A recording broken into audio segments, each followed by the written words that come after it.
De nouveau, la proposition de loi visant à protéger la population des risques liés aux substances per- et polyfluoroalkylées, de retour après son adoption au printemps dernier à l'Assemblée nationale puis au Sénat. Fruit d'un consensus transpartisan, la réécriture discutée avec le gouvernement et les groupes politiques a permis d'aboutir à une version adoptée à l'unanimité par nos deux assemblées.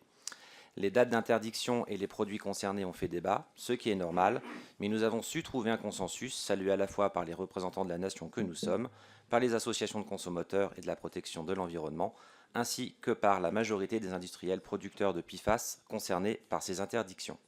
Certes, les ustensiles de cuisine, comme on l'a rappelé, n'ont pas été retenus.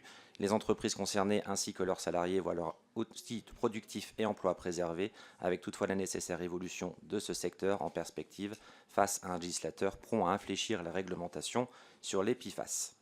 En effet, la révision du règlement européen REACH qui concerne l'enregistrement, l'évaluation et l'autorisation des produits chimiques utilisés en Europe, intervenue l'année dernière, démontre la volonté des parlementaires de poursuivre l'action européenne en faveur d'une plus grande protection environnementale et sanitaire.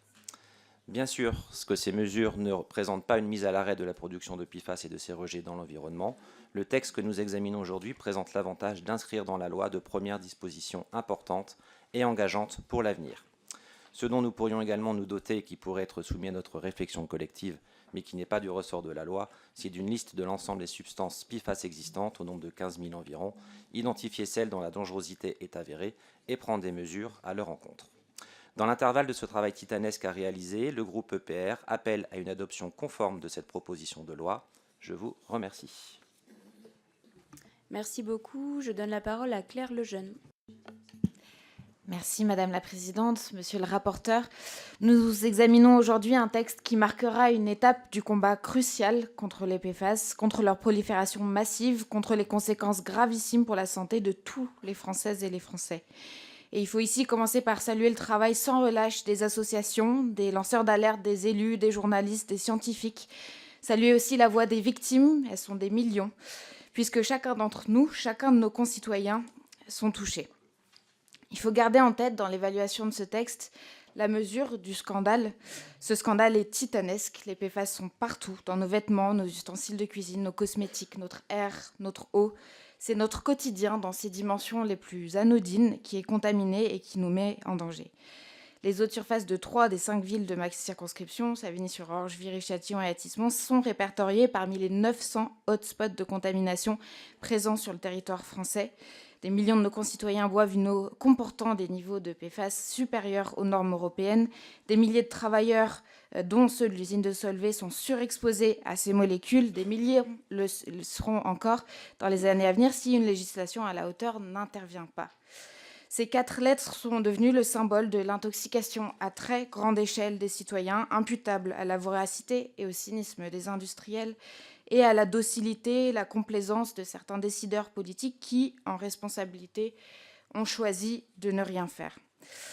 Ce texte est une étape stratégiquement nécessaire, mais qui reste, et monsieur le rapporteur l'a souligné, largement insuffisante. En effet, ce qui était devenu le symbole du scandale, le symbole de cet usage du quotidien qui nous intoxique, la poêle, est exclu de ce texte. Si les PFAS sont toxiques dans nos vêtements, nos cosmétiques, ils le sont tout autant et peut-être plus encore dans les usages qui impliquent notre alimentation. Il faut aussi mentionner les reculs qui ont été consentis pour faire passer le texte. On part d'une interdiction totale des PFAS en 2027 à une interdiction restreinte à certains produit en 2030. Il faut aussi souligner que dans sa version initiale de ce texte, l'article 3 gageait la PPL avec un gage sur le tabac et une taxe additionnelle de 1% sur les bénéfices générés par les industries qui rejettent des PFAS dans l'environnement. Cet élément a désormais disparu. Or, cette question ne va pas s'en aller. Qui va payer ?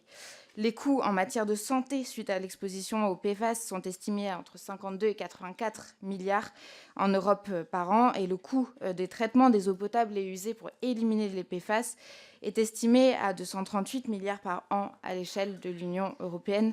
C'est absolument colossal. Tant que les pollueurs ne paient pas, ce sont les pollués qui paient 2 fois, par leurs impôts, par leur santé. Et parfois même par leur vie. Donc nous saluons ce texte et nous soutiendrons son passage en conformité, mais c'est un salut au milieu d'une bataille qui ne fait que commencer. Merci beaucoup. Je cède la parole à Stéphane Delautrette.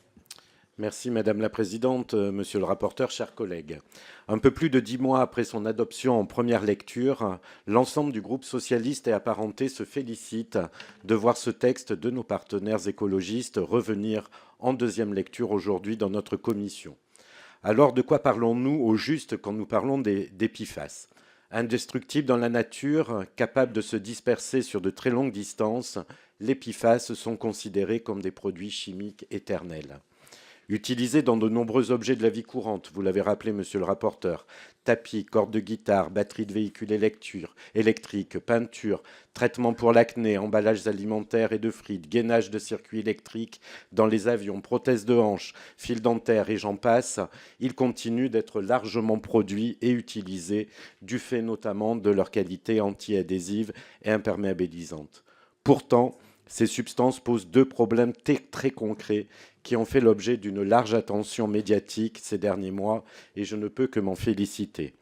Premier problème, ces substances sont partout dans notre environnement, comme l'ont démontré les rapports du BRGM et de Forever Pollution Project, qui ont recensé près de 17 000 sites contaminés dans toute l'Europe, dont près de 2 000 à des niveaux de pollution particulièrement inquiétants pour la santé des populations vivant à proximité. Et c'est bien là où le bât blesse, mes chers collègues. Des effets nocifs et toxiques sur le métabolisme humain ont été observés pour plusieurs PFAS et leur caractère cancérigène est avéré. Leur présence dans l'eau, l'air et dans certaines poussières est donc loin d'être anodine. Par ailleurs, le coût de la dépollution est mirobolant, près de 2 000 milliards d'euros sur 20 ans selon les dernières estimations en Europe. Ne pas agir aujourd'hui, c'est concrètement faire augmenter cette facture, là où d'autres investissements sont également nécessaires dans les années à venir pour relever les défis de la transition écologique, et nous sommes bien placés dans cette commission pour le savoir.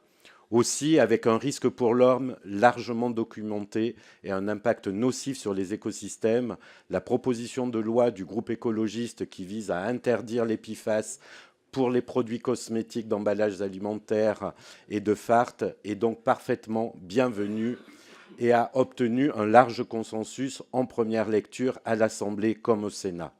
Alors, bien que la version examinée aujourd'hui est moins ambitieuse que celle d'origine, nous ne pouvons que nous satisfaire que le législateur s'empare de ce sujet écologique et sociétal majeur. Nous soutiendrons donc cette proposition de loi et nous joignons à l'appel de notre collègue rapporteur à un vote conforme. Merci. Merci. Donc on poursuit avec Vincent Descoeur. Merci Madame la Présidente, Monsieur le rapporteur, mes chers collègues. Ce texte que nous examinons ce matin traite d'un sujet particulièrement préoccupant, souvent soulevé, souvent pointé du doigt, mais qui n'a à ce jour jamais fait l'objet d'une réponse législative. Il s'agit des risques sanitaires et environnementaux découlant de la présence en nombre dans l'environnement de substances per- et polyfluoroalkylées, les PFAS, tristement connus sous le nom de polluants éternels en raison de leur persistance dans l'environnement. Si ces PFAS présentent des propriétés particulières qui ont incité les industriels à les développer, on en recense aujourd'hui plus de 12 000, ils présentent un inconvénient majeur qui est leur persistance dans l'environnement où ils ne cessent de s'accumuler et où on les retrouve en quantité dans les sols, l'air et l'eau, et tout particulièrement l'eau destinée à la consommation humaine, ce qui suffit à justifier qu'on se préoccupe de cette question de santé publique en introduisant le principe de recherche systématique de la présence de ces PFAS dans l'eau potable, et ceci sans délai. Au-delà de cette disposition, l'article 2 de cette proposition de loi introduit le principe d'une redevance acquittée par les producteurs de ces molécules afin de contribuer à la dépollution en accompagnant, via les agences de l'eau, les collectivités qui devront immanquablement investir très massivement pour assurer la dépollution de l'eau destinée à la consommation humaine. J'y souscris pleinement à titre personnel, d'autant plus que dans le rapport d'information sur l'adaptation de la politique de l'eau au changement climatique, parmi les propositions que mon collègue Yannick Ory et moi-même avions faites, figurait en bonne place l'élargissement de la redevance pour pollution diffuse au PFAS sur le principe pollueur-payeur. Adopté en première lecture à l'Assemblée, vous l'avez rappelé, ce texte qui est le fruit d'un compromis avec le Sénat, ça mérite d'être souligné, vise à protéger nos concitoyens des risques pour la santé inhérents au rejet de ces substances, très présentes désormais dans notre environnement quotidien, et en interdire à terme leur usage dans un certain nombre de domaines au regard de ce caractère persistant. Ce texte résulte d'une prise de conscience salutaire. Il constitue une première réponse à un problème de santé publique très préoccupant. Il s'agit d'un premier pas auquel notre groupe s'associera. Merci. On poursuit avec Marie-Charlotte Garin. Pardon ?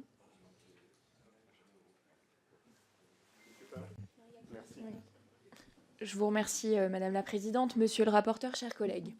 Nous avons tous du poison dans le sang, absolument tous. Les PFAS, ces polluants éternels, sont partout, dans l'eau que nous buvons, dans l'air que nous respirons, dans la nourriture que nous mangeons. Et ils ne disparaissent jamais. L'an dernier, avec 13 autres députés de mon groupe, j'ai fait analyser mes cheveux. Résultat, un taux de contamination au PFAS bien au-dessus de la moyenne nationale. Cela me concerne moi, mais aussi les habitants de ma circonscription et au sud de Lyon, autour de Pierre-Bénite, l'un des territoires les plus pollués d'Europe à cause des rejets de l'industrie chimique. Nous savons que les PFAS provoquent des cancers, des troubles hormonaux, des maladies graves. Nous savons aussi qui sont les premières victimes, les travailleurs de ces usines chimiques. Ces mêmes ouvriers qu'on a laissés sans protection face à l'amiante, qu'on a sacrifiés au nom du profit. Nous leur devons la vérité, nous leur devons des solutions pour sortir de cette industrie toxique. Le consensus scientifique est clair. La raison de notre inaction, elle, l'est moins. Pourquoi perdons-nous tant de temps alors que nous avons tous les éléments pour agir ? Peut-être parce que face à cette proposition de loi, l'industrie chimique a sorti l'artillerie lourde. BASF, Bayer, Xiangzhou, Ex-Solvay, tous les grands pollueurs ont mobilisé leur lobby. Il y a un an, ils ont réuni 73 PDG en Belgique pour signer un pacte contre l'interdiction des PFAS. Ils nous parlent d'un pacte industriel. Un pacte pour qui ? Certainement pas pour nous. Nous avons déjà perdu trop de temps. Chaque année, la contamination s'étend, le nombre de victimes et les coûts de dépollution explosent. Jusqu'à 100 milliards d'euros par an en Europe. Alors qui va payer ? Ce n'est pas les pollueurs, ça sera nous, nos collectivités, nos hôpitaux, nos familles, nos corps. Face à ce sabotage organisé, heureusement, il y a des voix qui se lèvent et qui refusent de se taire. Des scientifiques qui alertent depuis des années et voient leurs travaux ignorés ou minimisés sous la pression des industriels. Des journalistes qui mettent en lumière la vérité. Des collectivités qui prennent leurs responsabilités, des associations et des militants qui, partout en France, se battent sans relâche pour la transparence et la justice environnementale. J'étais pas plus tard qu'hier aux côtés de militants attaqués en justice pour avoir dénoncé le scandale des PFAS produits par Arkema dans le Rhône. Ces citoyens analysent l'eau, l'air, les corps, ils révèlent ce que certains préfèrent cacher. Ils interpellent les pouvoirs publics, exposent les responsabilités, demandent des comptes aux pollueurs et organisent des actions en justice pour que l'empoisonnement de nos territoires ne soit pas une fatalité. Je vous invite, pour ne pas les trahir, à voter cette proposition de mon collègue Nicolas Thierry qui y travaille depuis 2 ans, et à la voter telle qu'elle, sans amendement, afin qu'elle puisse s'appliquer au plus vite. Bien sûr, nous devrons aller plus loin dans cette bataille, mais en demander davantage aujourd'hui, ce serait prendre le risque de perdre ce précieux texte dans les méandres des échanges parlementaires, et finalement ne jamais voir adopter les avancées obtenues. Ce serait au fond faire un cadeau au lobby, ce serait dire aux Français « Oui, nous savons que vous buvez de l'eau contaminée, mais laissez-nous attendre encore quelques années avant d'agir. » Ça n'est pas notre choix. Défendons la santé des gens. Ne laissons pas les pollueurs dicter la loi. Je vous remercie. Merci beaucoup. Je donne la parole à Cyril Isaac Sibyl. Merci Madame la Présidente. Monsieur le rapporteur, chers collègues, merci de m'accueillir dans votre commission. Ça devient une habitude à l'occasion de l'examen effectivement de cette proposition de loi visant à protéger la population des risques liés au PFAS. Il y a 1 an a été révélée la pollution. Il y a 3 ans a été révélée la pollution au PFAS dans ma circonscription à Pierre-Bénite, au sud de la métropole de Lyon. Le groupe démocrate soutient pleinement ce texte qui reprend les recommandations du rapport que m'avait confié le gouvernement, PFAS, pollution et dépendance, comment faire marche arrière, notamment par rapport à l'interdiction dès 2026 d'usage non essentiel de PFAS dans le fard, les cosmétiques et certains textiles, le renforcement du contrôle des eaux potables pour inclure le contrôle des PFAS comme cela est prescrit dans la directive cadre sur l'eau, l'interdiction des rejets des PFAS dans les milieux naturels, un amendement du groupe démocrate adopté lors de la première lecture. La définition d'un plan d'action interministériel pour le financement de la dépollution des eaux destinées à la consommation humaine, un ajout du Sénat opportun au regard de l'estimation proposée par le Forever Pollution Project. ainsi qu'une redevance pollueur-payeur assise sur les rejets aqueux des PFAS et qui deviendra rapidement obsolète, j'espère, parce qu'il n'y aura plus de rejets. Nous souhaitons un vote conforme du texte du Sénat pour qu'il soit promulgué le plus rapidement possible, car il s'agit d'un message fort envoyé. Pour moi, c'est ça, c'est le message que nous allons faire, c'est envoyer un message fort aux industriels pour qu'ils anticipent la fin de l'utilisation des PFAS dans leur processus industriel, comme ont déjà su le faire effectivement les producteurs de cosmétiques, et qui participent financièrement à la dépollution, et aussi un message à l'Europe, car la vraie réponse sera européenne. L'Europe nous a montré il y a un an qu'elle a déjà su faire en interdisant les PFAS dans les emballages alimentaires. La France prend de l'avance et anticipe les décisions que l'Europe devra prendre rapidement de manière harmonieuse sur l'ensemble du continent. Mais cette première loi n'est qu'une première pierre, et nous devrons aller plus loin.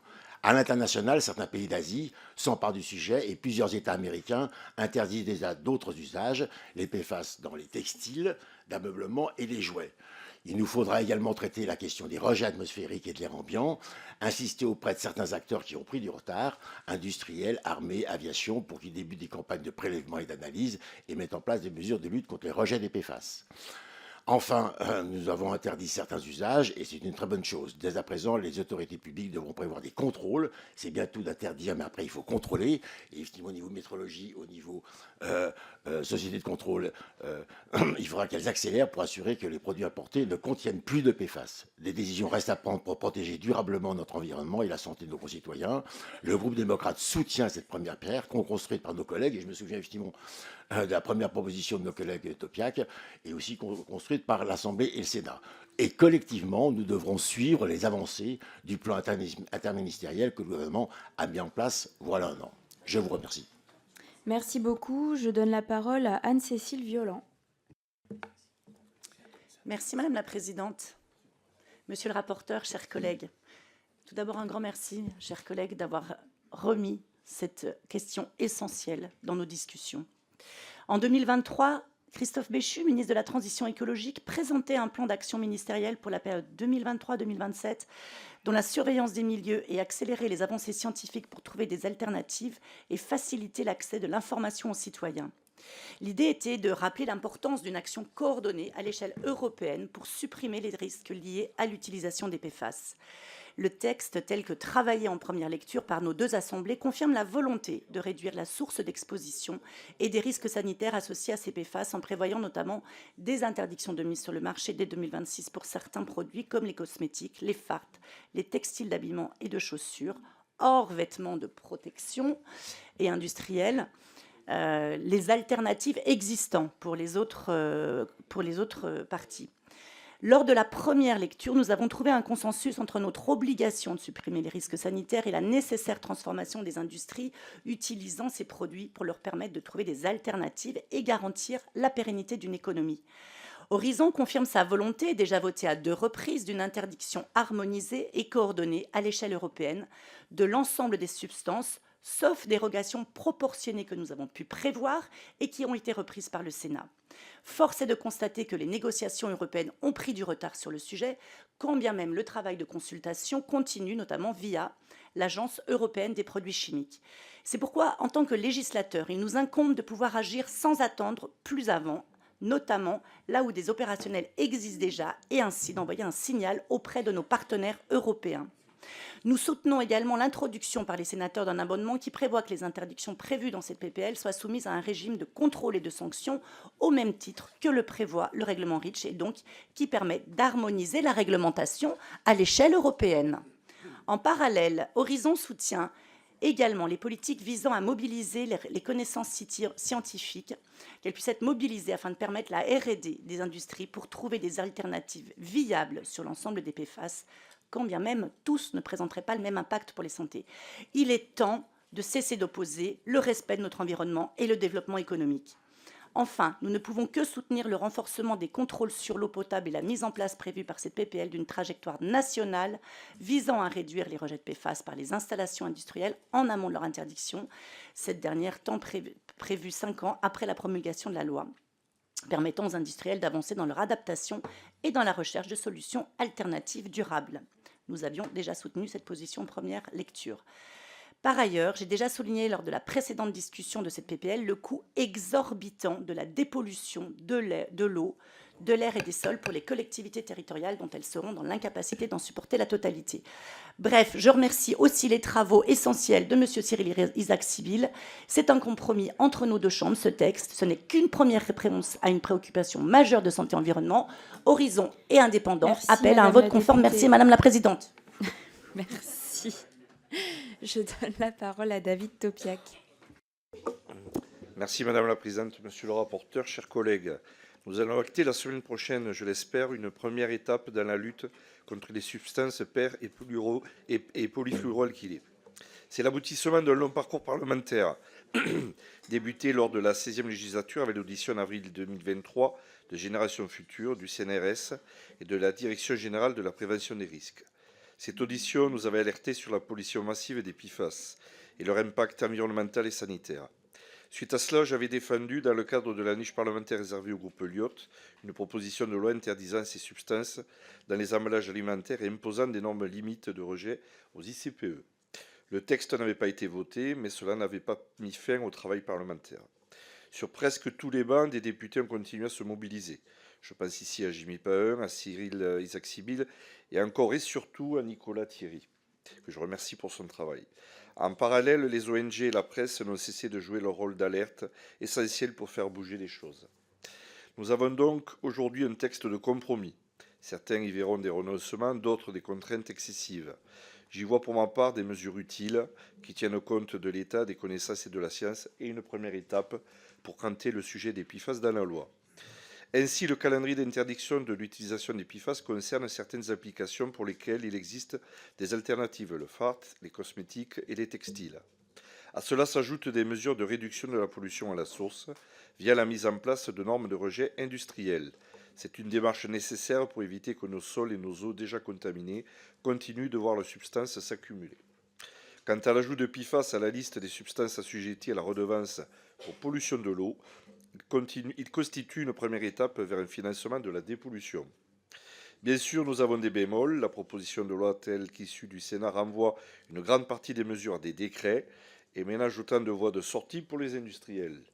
En outre, elle ne concerne qu'un nombre très limité d'usages qu'il conviendra d'élargir en travaillant avec les industriels concernés.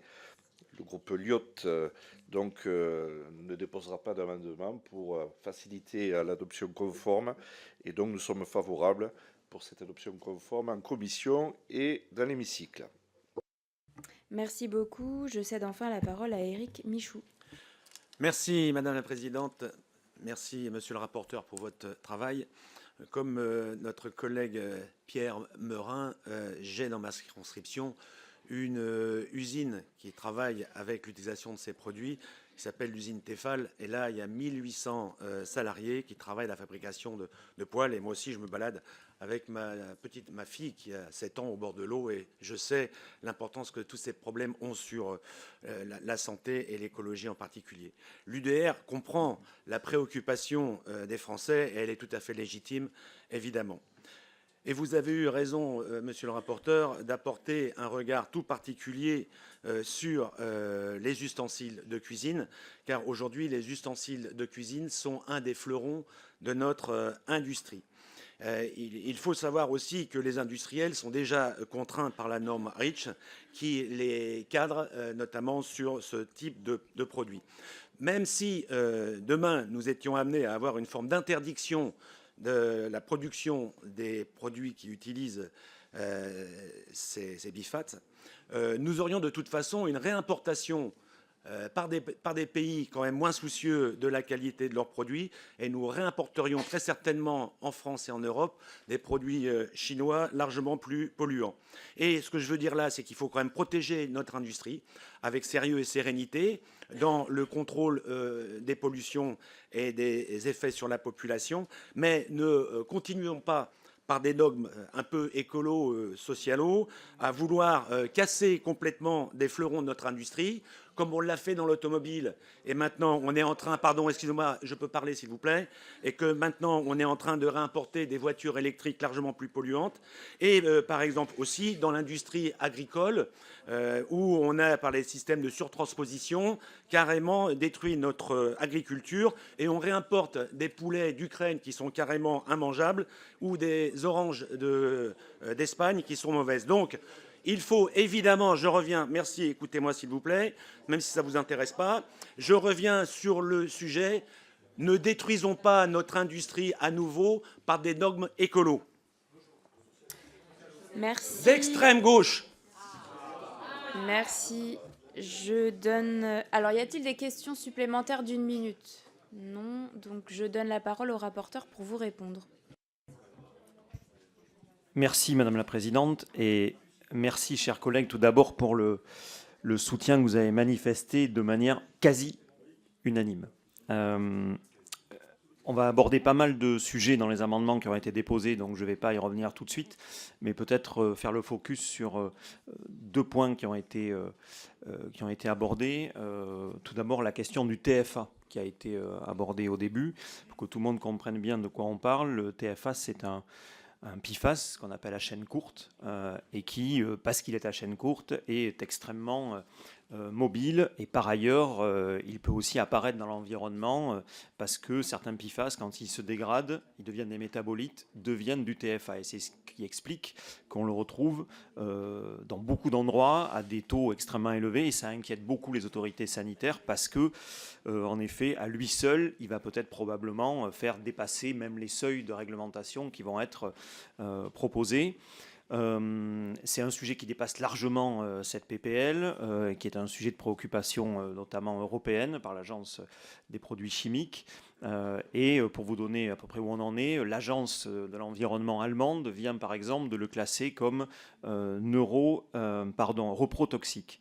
Donc oui, c'est un énorme sujet qui est devant nous, et ça va concerner à la fois un certain nombre d'industries, la filière, à la fois beaucoup de collectivités, parce que dès qu'il va être classé comme toxique, ce qui va arriver à un moment ou à un autre, il va y avoir un réel problème. Et retenez bien ces 3 lettres TFA, parce que c'est vraiment le sujet qui est devant nous dans les prochaines années. Mais ça dépasse encore une fois de loin la proposition de loi du jour.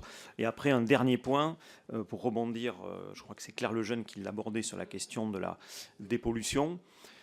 Évidemment, c'est le sujet qu'il va falloir qu'on traite collectivement après cette proposition de loi, qui est notamment la pollution historique, parce que certes là, on va faire en sorte de commencer à couper le robinet, mais ce qui est devant nous, c'est aussi comment on va dépolluer des décennies. Et là, il y a des technologies qui existent comme l'osmose inverse, comme le charbon actif, mais c'est extrêmement coûteux.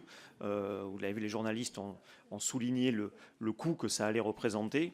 Et là, évidemment, je pense que c'est un des premiers chantiers qu'on va devoir ouvrir une fois cette proposition de loi passée, sur comment on anticipe le fait et qu'on ne mette pas nos collectivités dans une immense difficulté. Donc la pollution historique, ça sera, je pense, le chantier qui va suivre. Je ne suis pas plus long parce qu'on va aborder tous les autres sujets via les amendements qui arrivent. Merci, monsieur le rapporteur. Nous en venons donc à l'examen des amendements, avec tout d'abord des amendements de suppression de l'article 1, donc le CD10, présenté par madame Brulbois. Merci Madame la Présidente, merci Monsieur le rapporteur. Cet amendement a pour but de revenir sur certaines affirmations. En effet, les PFAS sont préoccupants, et ça n'est pas la première fois que nous nous préoccupons des PFAS, puisque le plan de renforcement de la surveillance des PFAS est un objectif prioritaire du plan d'action ministériel PFAS engagé en 2023-2024.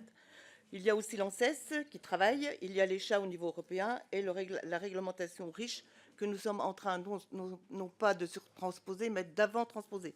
Je voudrais revenir sur certaines affirmations. Donc, les industriels ont été traités de grands pollueurs, voire de grands criminels pour l'influence de leurs produits sur notre santé. Je voudrais quand même rétablir quelques vérités, parce que si on a des PFAS dans les cheveux, on en a aussi dans le pacemaker, on en a aussi dans le stent, on en a aussi dans l'implant dentaire, dans la prothèse de hanche et dans les médicaments contre le cholestérol, par exemple. Donc si tout ça est à jeter, avant de tout jeter, il faudrait quand même réfléchir. D'autre part, il n'y a pas d'étude d'impact sur ce projet, cette PPL. Et en particulier, le présent article ne fait pas de distinction immédiate entre les rejets PFAS préoccupants pour la santé humaine ou l'environnement et ceux qui sont par nature non solubles et non biodisponibles. Et certains PFAS, heureusement, puisqu'il y en a 11 000, ne sont pas tous dangereux pour la santé. C'est le cas du polyfluorure de vinylidène, PVDF, polymère produit sans fluorosurfactant sur plusieurs sites en France, dont Solvay, à Tavaux. Et donc, ce PVDF est utile, je l'ai dit, à nos médicaments, mais il est aussi utile à nos batteries.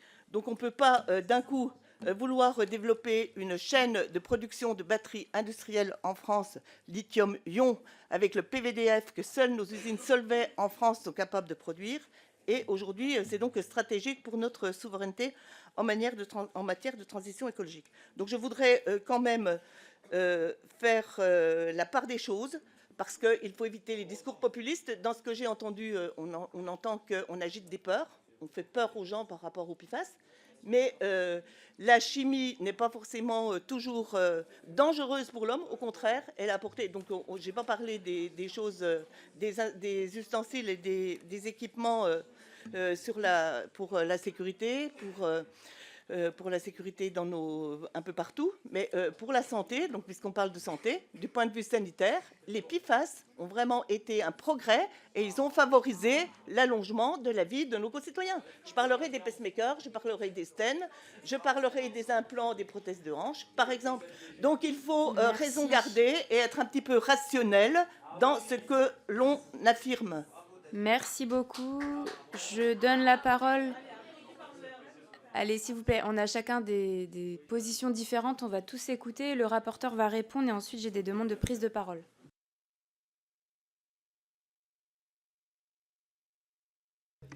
Pardon, je pensais que vous passiez la parole là.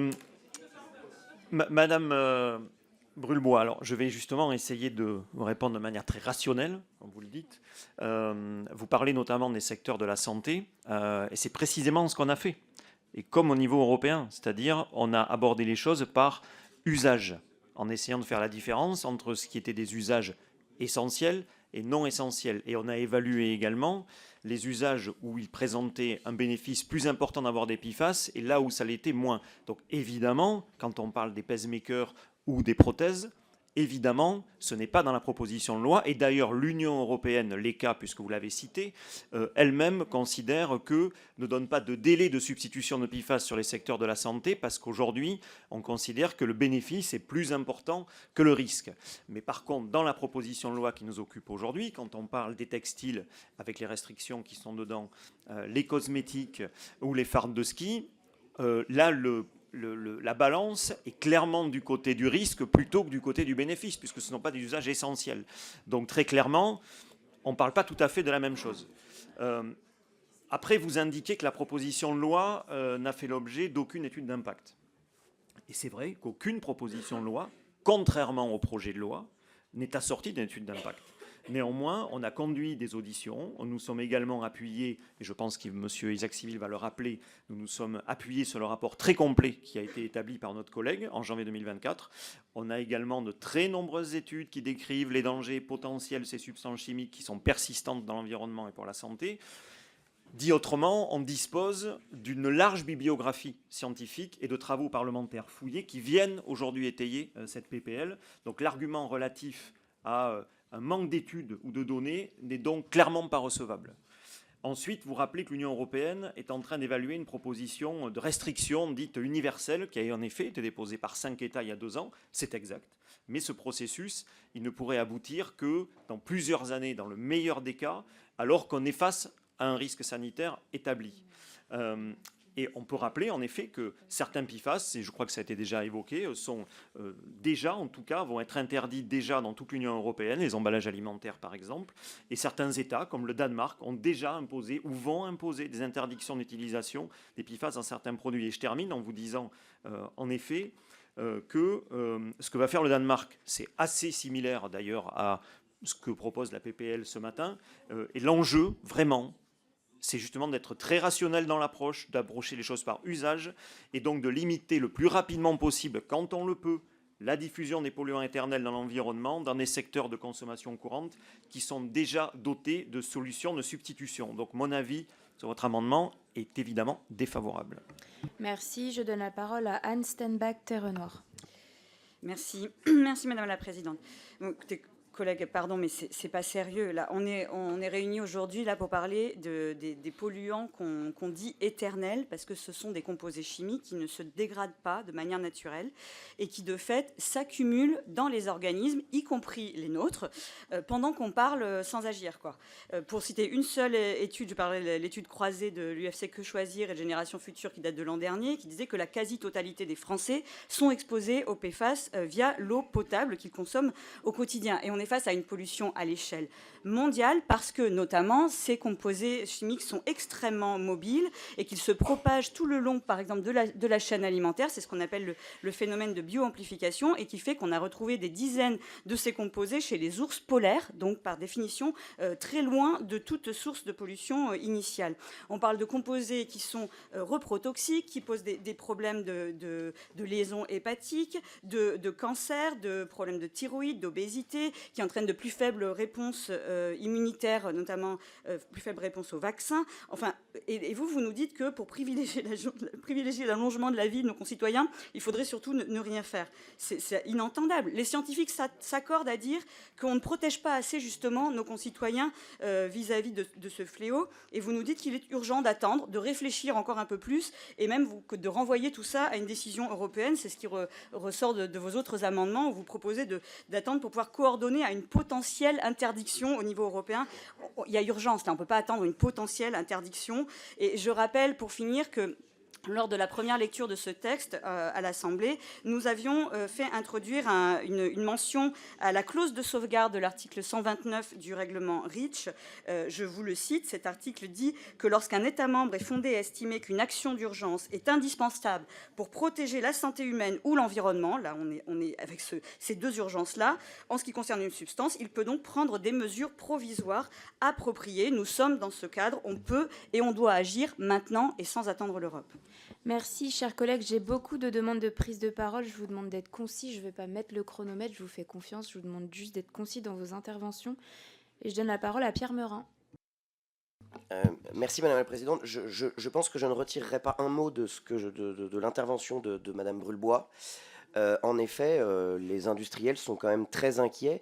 Pas nécessairement à cause de la loi, en raison de la loi en tant que telle, mais de ce qu'ils anticipent pour la suite et des conséquences que ça va avoir sur leur activité. Parce que, chers collègues, c'est comme très souvent l'espèce d'hypocrisie qu'il y a avec ce type de texte écolo, c'est qu'en réalité, on va, chez nous, faire des réglementations environnementales, sanitaires, sociales, mais dans un monde mondialisé, on va importer les produits qu'on ne fabrique plus chez nous parce qu'ils sont plus compétitifs par rapport à ce qu'on importe. On va importer des produits qui n'obéissent à aucune de ces normes. Et donc il y a une forme d'hypocrisie, puisque je reprends l'exemple de Solvay à Salindre, les TFA, ces molécules sont indispensables pour la fabrication notamment de traitements antiviraux et de traitements contre le cancer. C'est encore, pour un temps court, la seule usine d'Europe à fabriquer cette molécule. Et du coup, après la fermeture, nous continuerons à importer ces molécules parce que nous en avons besoin, pour des raisons également sanitaires, les traitements antiviraux, les traitements contre le cancer, mais ça viendra de la Chine, avec zéro norme environnementale et zéro norme sanitaire. Donc, comme d'habitude, et je conclurai par cette citation, il n'est pas contraire à la raison de préférer la destruction du monde à une égratignure de son doigt, fin de citation. Et donc, c'est-à-dire que l'écologie et les droits humains, c'est bien chez nous, mais par contre, ce qui se passe à des milliers de kilomètres de chez nous, tout le monde s'en fiche. Il y a une forme d'hypocrisie qui, moi, m'agace très fortement et qui abîme la compétitivité de nos entreprises. Merci. Je donne la parole à Cyril Isaac Sibyl. Merci, Madame la Présidente. Pour répondre à la question, je rappelle effectivement que pourquoi est-ce qu'on se pose la question des PFAS, c'est que les PFAS ont des propriétés exceptionnelles. Je rappelle effectivement qu'elles sont nées effectivement, lors de la dernière guerre avec un usage militaire. Et les propriétés sont tellement exceptionnelles que malheureusement, ça s'est diffusé dans toutes les productions. Moi, si vous permettez, j'aimerais faire un parallèle avec le nucléaire. La radioactivité existe à l'état naturel, mais il n'empêche qu'effectivement, la radioactivité, on la contrôle. On contrôle par rapport à une filière. Et on sait que plus personne ne pourrait se passer du nucléaire par rapport à la santé, par rapport au scanner. Les PFAS, c'est pareil. Je pense que l'utilisation a été diffusée. Maintenant, ce qu'il faut, c'est reprendre le contrôle. Il y a des usages essentiels et on ne les remet pas en cause. Les usages médicaux, les usages de transition énergétique, on ne les remet pas en cause. Par contre, ce qu'il faut remettre en cause, c'est les usages futiles. Quel est l'intérêt, effectivement, quel est l'intérêt du FART d'aller plus vite? Est-ce que c'est vraiment nécessaire? Est-ce qu'au niveau des cosmétiques, c'est nécessaire? Est-ce qu'au niveau des textiles, c'est nécessaire? Maintenant, effectivement, il faut qu'on change nos habitudes et il faut qu'on contrôle. Cette proposition de loi, c'est effectivement pour restreindre des usages dits futiles dont on peut se passer. Maintenant, après, effectivement, il faudra continuer, voir effectivement quels sont les autres usages dont on peut se passer. Et je pense qu'au final, on fera une filière PFAS, comme on a fait une filière nucléaire. Il y a des usages dont on peut se passer, il faudra faire des contrôles. Et par contre, il y aura des usages essentiels par rapport à la santé, par rapport à la transition écologique qu'il faudra conserver. Au niveau de l'étude d'impact, chers collègues, elle est déjà sur le terrain. Quand on voit effectivement, et c'est ça qui est intéressant, quelque part on envoie un message.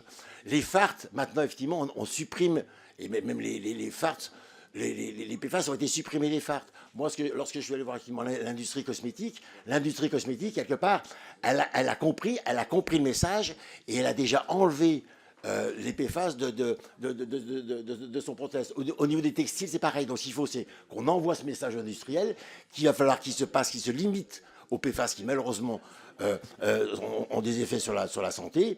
Et la réponse, pour moi, elle sera européenne. Par contre, le message, ce qu'il faut, c'est qu'on envoie à l'Europe le message de dire, écoutez, la France est prête, avançons. Et après, effectivement, la réponse, elle sera européenne. Il faudra qu'elle se fasse sur le continent. Et pour répondre par rapport à l'industrie, bien évidemment, effectivement, je pense que ce mouvement, effectivement, il sera mondial. Et il nous faudra aussi contrôler les produits qui viennent hors Union européenne pour être sûr effectivement qu'ils ne contrôlent pas de PFAS. Donc c'est vraiment un plan qui va prendre beaucoup d'années pour créer effectivement cette filière et contrôler. Je vous remercie. Merci, je donne la parole à Justine Gruet. Merci Madame la Présidente. Je remercie l'engagement de ma collègue du Jura et j'apporte mon soutien également à la plateforme Syensco de Tavaux qui a montré dernièrement que le taux de polluants éternels en amont et en aval du site, qu'il n'y avait pas de production de PFAS de chaîne courte au sein du site. Et je pense que c'est un danger de mettre dans la même catégorie les PFAS de chaîne longue qui, par définition, ne pénètrent pas dans l'organisme, ne sont pas mobiles, et les PFAS de chaîne courte qui sont en effet très perméables, mobiles et impossibles à détruire. Il faut absolument faire la distinction au sein des 12 molécules de PFAS. La France a su se doter au travers du site jurassien d'un mode de production de PVDF nécessaire dans la fabrication de nombreux produits du quotidien sans utiliser des PFAS de chaîne courte qui permettent du coup de nous tourner vers une transition énergétique. J'aimerais que chacun reconnaisse la différence entre ces molécules plutôt que d'être dans la démagogie écologique qui viendra nécessairement mettre en grande difficulté notre industrie qui, je le rappelle, ne produit pas pour le site de Syensco à Tavaux de PFAS à chaîne courte. Merci, je donne la parole à Daniel Brulbois. Merci. Oui, moi je voudrais aussi dire qu'effectivement, il faut faire attention au message qui est envoyé à nos industriels qui ont prévu des investissements. C'est le cas de Solvay Tavaux qui avait prévu beaucoup d'investissements pour justement le PVDF nécessaire aux batteries lithium, puisqu'on veut développer une chaîne de production de voitures électriques en Europe et que c'est absolument indispensable. Donc, moi, j'attire l'attention du gouvernement mais le gouvernement va pouvoir encadrer tout ça par décret. Et le Sénat, dans sa sagesse, a laissé une grande latitude de manœuvre ensuite sur les décrets et la réglementation d'application. Et donc, moi, je voudrais quand même savoir, monsieur le rapporteur, si dans les produits manufacturés, justement, c'est ce PVDF qui est destiné aux batteries lithium, et donc on va en avoir besoin d'une façon exponentielle de ce PVDF, puisqu'hier, il y avait le sommet de l'IA, donc tout le monde est enchanté par l'IA, et donc avec l'IA du PVDF, on va en utiliser, permettez-moi de vous le dire, encore un peu plus. Et pour rassurer quand même, parce que Solvay a fait la une des journaux comme un gros pollueur des sols, les gens ont des PFAS dans les cheveux, mais je voudrais vous rassurer, une étude épidémiologique récente montre qu'il n'y a pas de surmortalité ni à Tavaux ni dans le Jura, et pas de de quantité supérieure à la moyenne de nombre de cancers. Merci. Je donne la parole à Sylvain Berrios. Oui, merci Madame la Présidente. Le groupe Horizon Indépendant ne soutiendra pas cet amendement pour plusieurs raisons. La première, c'est que le texte qui est posé aujourd'hui ne participe pas d'une décision sur l'ensemble de l'industrie, mais participe d'une méthode un peu particulière, certes, mais que chacun doit pouvoir partager, c'est les usages essentiels ou pas. La seconde chose, c'est que dans cette méthode, avec les industriels concernés, les contacts ont été pris pour faire en sorte que l'adaptabilité soit réelle, immédiate, et notamment qu'on ait sur les sujets qui sont concernés par le texte des alternatives. Donc les alternatives existantes, le risque industriel pour ceux qui sont concernés l'est tout autant.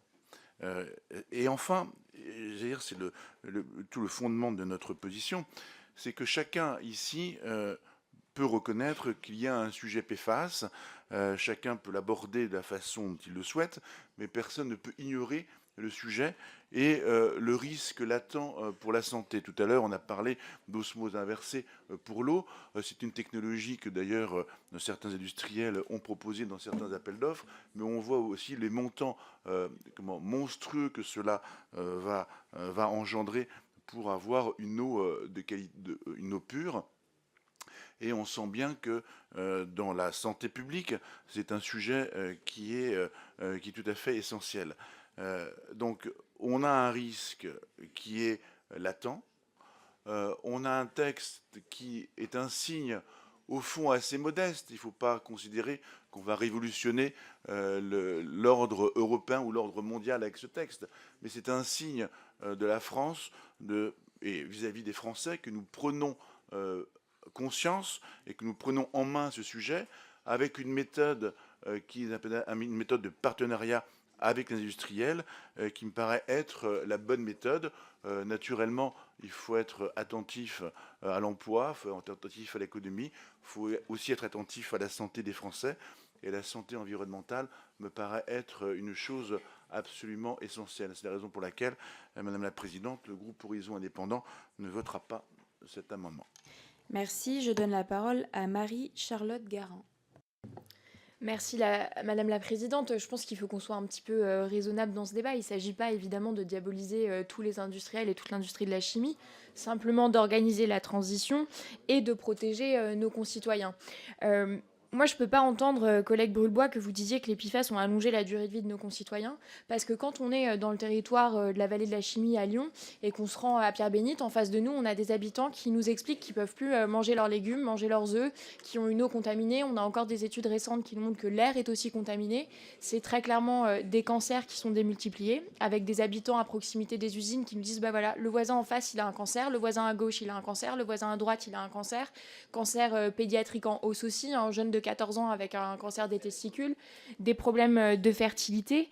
Et nous étions la semaine dernière avec la Ligue contre le cancer et le consensus scientifique, il est unanime. Il faut couper le robinet de la pollution à la source. Et ça, vous pouvez dire ce que vous voulez, mais nous, en tant que législateurs, notre obligation, c'est d'écouter le premier lobby de France qui doit être celui de la santé des Français. Et c'est dans cet esprit-là que nous légiférons et c'est dans cet esprit-là que nous voterons cette loi et nous rejetterons cet amendement. Merci. Je donne la parole à Xavier Roseren. Merci Madame la Présidente. Alors moi je partage, même si j'ai une vision un peu différente de mon groupe, la lutte contre ces PFAS et la dangerosité au niveau de la santé. Mais il y a un amendement qui arrive juste après qui est sur la date de mise en place de cette PPL. Et la date qui est proposée aujourd'hui, 2026, est inappropriée. On a des règlements européens qui arrivent et des études précises en 2027. Et c'est pour ça qu'il me semble intéressant, dans l'amendement suivant, de défendre cette date du 1er janvier 2028. Tout règlement national doit rester cohérent avec nos règlements européens. Et on doit vraiment s'assurer qu'on ait une harmonisation des normes au niveau de l'Union européenne. Donc comme on a des études qui arrivent en 2027, il serait intéressant de garder ce texte, donc pas de supprimer effectivement cet article, mais de voter celui de Mme Brulbois qui arrive juste après, qui propose le 1er janvier 2028. Merci. Merci, je n'ai pas d'autres demandes. Monsieur le rapporteur. Alors, Madame Brulbois. Non, on conclut avec le rapporteur pour passer au vote ensuite. Donc bon, je vais retirer cet amendement. Mais le but, c'était d'amener le débat et de mettre un petit peu de rationalité dans cette proposition de loi et dans les propos qui ont été tenus dans l'oraison. En effet, je pense que voilà, il faut raison garder. Ça ne sert à rien d'agiter les peurs et de faire du populisme pour ajouter les peurs, parce que c'est de ça dont il s'agit dans les exposés des motifs de cette proposition de loi. Jamais on n'a parlé des bénéfices pour la santé, et je réitère que les PFAS ont amené des bénéfices importants pour la santé et pour l'allongement de la vie. Parlez-en à ceux qui ont des stènes, parlez-en à ceux qui ont des prothèses de hanches. Et donc, il ne faut pas tout jeter d'un coup. Donc, moi, je fais confiance au gouvernement pour faire en sorte que les décrets d'application prennent bien en compte tout ce qui a été dit ce matin, à savoir sur tout ce qui concerne la santé, mais aussi à savoir le PVDF pour les batteries, pour tout ce qui est numérique. Mais il y a aussi un autre sujet, c'est sur les textiles. Donc les textiles, dans les avions par exemple, il y a des sièges anti-feu qui sont traités au PFAS. Donc voilà, le diable est dans les détails, mais j'espère que le gouvernement sera en mesure de bien évaluer toutes les situations où les PFAS sont absolument nécessaires, et pour faire la part des PFAS qui sont nocifs pour la santé et de ceux qui n'y sont pas. Parce qu'il y en a quand même des milliers qui ne sont absolument pas nocifs pour la santé. Merci, il est retiré. Donc nous passons au CD11, Madame Brulbois. Alors, comme disait notre collègue Xavier Roseren, c'est un amendement qui vise à coordonner l'interdiction française avec l'interdiction européenne. L'interdiction nationale ciblée avant l'entrée en vigueur de celle plus générale qui sera adaptée au niveau européen présente un risque important de non-conformité de la loi française aux règles européennes, de fragmentation du marché intérieur européen et de non-conformité des produits mis sur le marché national. Le contrôle et la présence de PFAS dans les nombreux produits importés sur le territoire va être quand même extrêmement difficile à contrôler par les autorités de surveillance du marché. Et donc, le délai de 2026 me paraît irréaliste. C'est absolument promettre des choses qui ne sont pas tenables. Monsieur le rapporteur, votre avis ? Merci Madame la Présidente. Je profite simplement pour rebondir sur deux points qui ont eu lieu, des discussions avant l'amendement qui a été retiré. Madame Brulbois, pour vous rassurer sur un point, vous avez parlé du PVDF et notamment des batteries. Et effectivement, je reconfirme une nouvelle fois que ce sujet n'est pas couvert dans le cadre de la proposition de loi.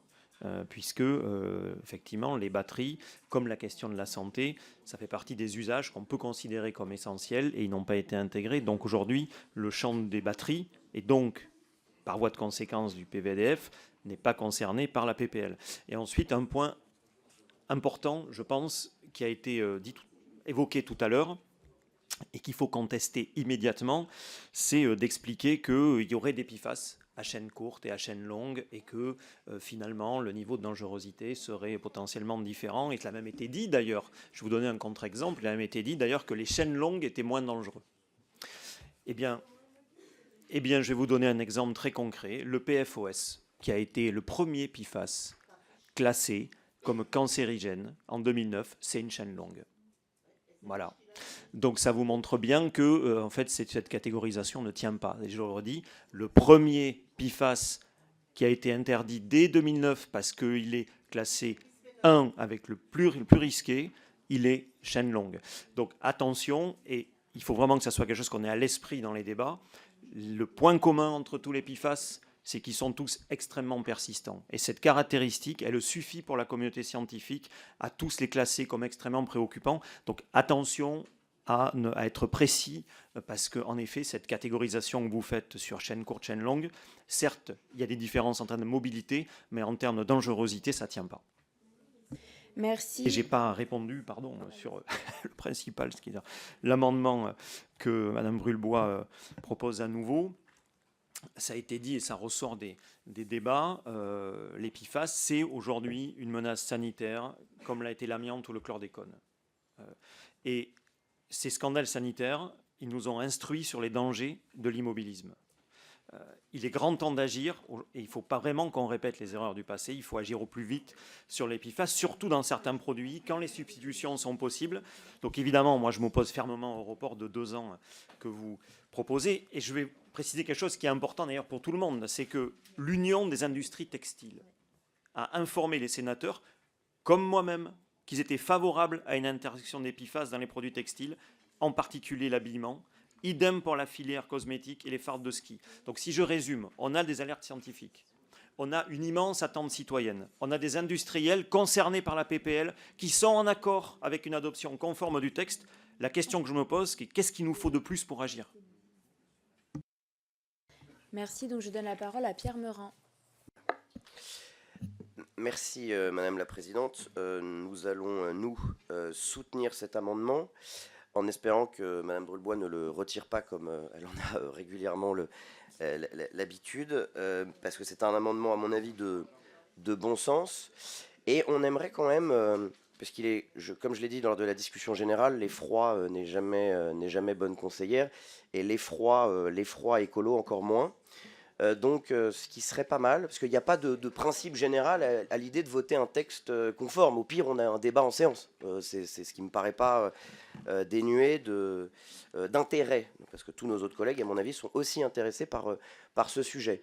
En effet, l'application en 2026 est, à notre sens, irréaliste. La plupart des industriels que nous avons reçus nous l'ont énoncé, au-delà de la peur qu'ils ont que le législateur, et notamment les normes européennes, mais également le législateur, évolue encore pour encore plus de restrictions. C'est-à-dire que tous les jours, les industriels se disent qu'est-ce que va nous pondre encore demain le législateur pour nous gonfler. Donc je vois que les républicains, oui, mais sur l'autel de notre industrie et de notre souveraineté, et en allant chercher les produits que vous n'aimez pas en Chine. Donc ça, c'est sympa.